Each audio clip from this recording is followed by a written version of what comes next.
Okay, now that we kind of have figured out the JavaScript promise architecture, um, and we're getting some success, response.data is an array of objects that comes back from our successful request to um, our API. So wow, that's a lot that just worked right there. So that's really good. So here's the deal. If we have a successful connect to the API, then what we want to do is we want to render the index page. So I'm going to put this stuff here, and let me struggling here.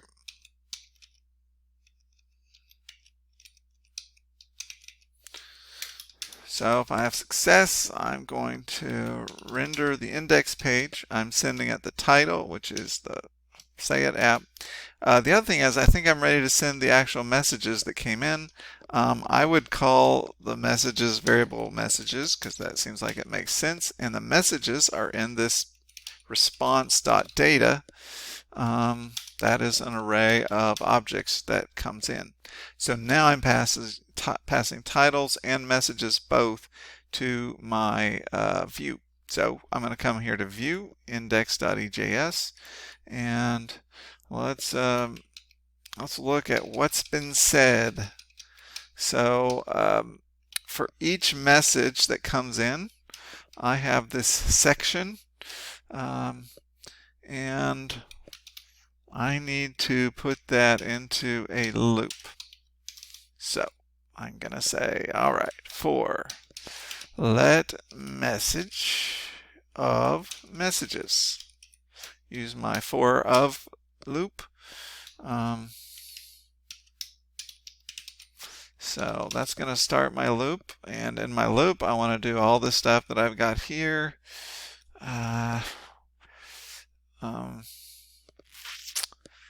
We'll just hang on to that stuff for a second.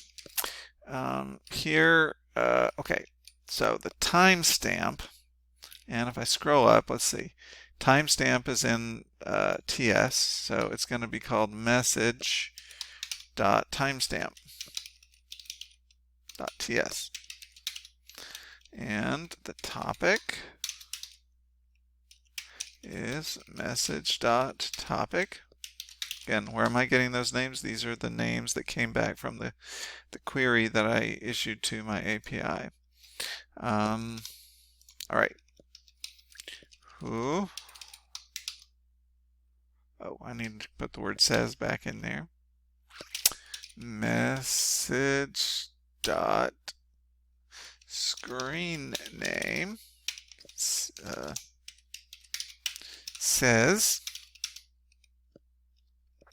and here's what's actually got said.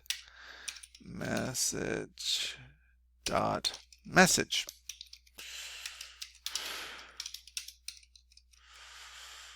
And then here is where I will end my loop. Okay, let's check it out. So do a refresh. Wow, did you see all that? That all just came from the database. That's really nice.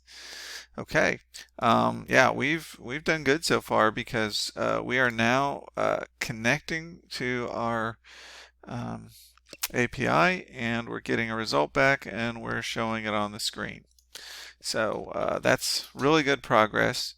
I think at this point we're ready to go ahead and see what we can do about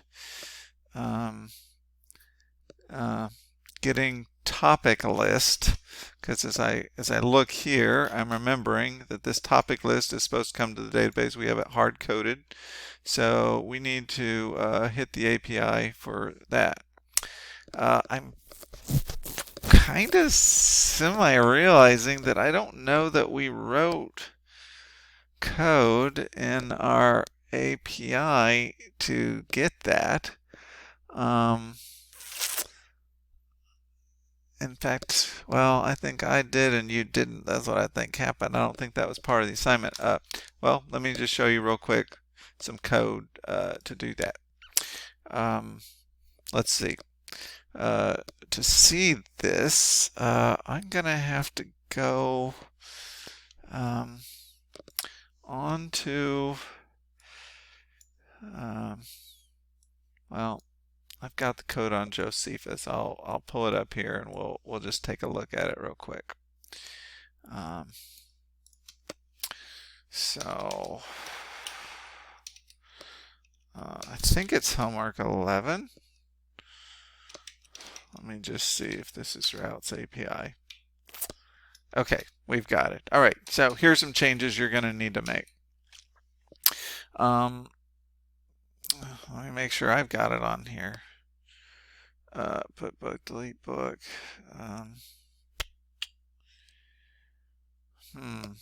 Hold on.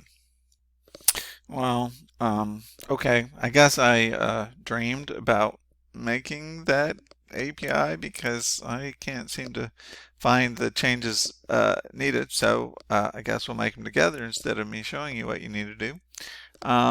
Okay, so first of all, what I did was, well, okay, let me come back here. This application that I'm hitting with my API requests, that's the API that I need to change. So I came to the CSCI server and I'm editing that particular application. And right now I'm going to start with the routes API.php. We need to make another route.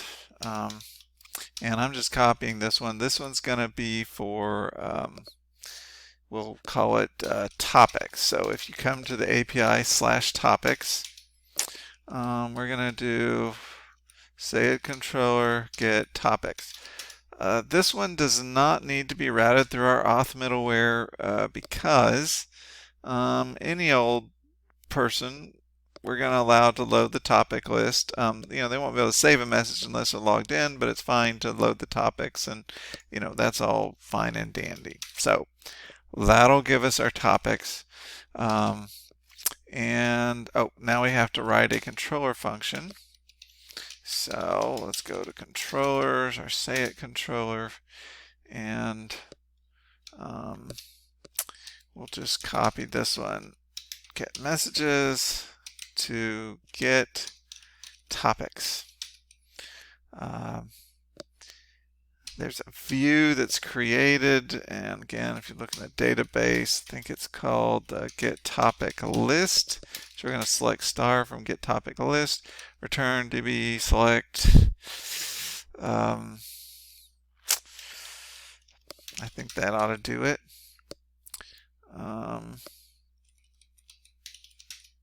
I think I'll feel more comfortable.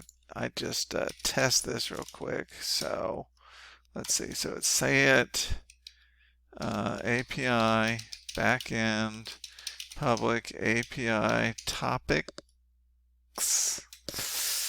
Oh, wow, that totally worked. Here's my list of topics that came from the database. All right, so that request is correct. All right, I think that may be all I'm going to have to do here. I'm going to close that and get this thing out of the way. And if we need it later, I'll leave it open just in case. So if we're going to get this updated topic list going, then we need to actually load two things from, that is, we need to make two requests to our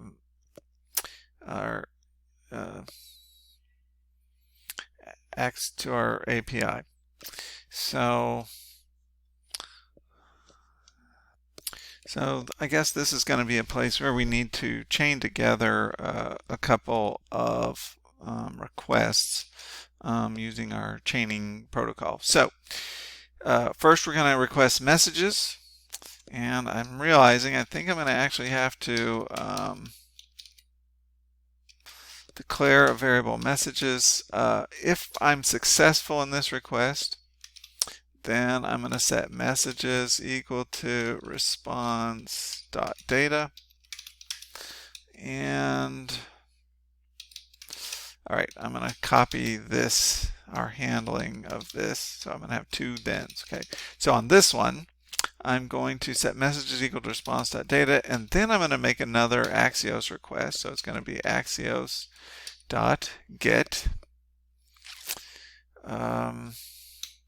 It's my base URL stuck together with /topics. That's my request. Now here's the deal. Normally, if I weren't using this promise structure, what I'd have to do is something similar. I'd say, aha, this returns a promise, so I'm going to have to use a .then, nest it underneath it, and I'll take the response from that, and I would keep my nesting. Instead, the promise architecture actually lets me chain these. So what I do is I say return axios.get. And this axios.get returns another promise, right? So by returning it, I'm saying pass it on to the next block. So I make my Axios request. When that finishes, I make another Axios request. When that finishes, I come here. So that's what I'm going to handle here. And then to get here, I know this has to have finished, so the variable messages will be defined. So what I'm passing is the variable messages. Oh, and then I also need to get my topics. I'm fully expecting my topics to be found in response.data. So we'll say topics response.data. Now that I have what I believe to be a topic list, you know what? Let's just test it and see if I have a topic list. So right here, I'm printing what should be an array of topics. Let's go ahead and scroll back down to the bottom of our output. Let's refresh the home page. Didn't crash, so that's good. Oh, yeah, there it is. There's my array of topics. So we have the topic and the count. We just need the topic name for our purposes. Okay, and I'm passing the topics in the variable topics. So let's quickly add this, and we'll take a break after we get this dynamic behavior. Pretty much, let me just come up here and copy this in.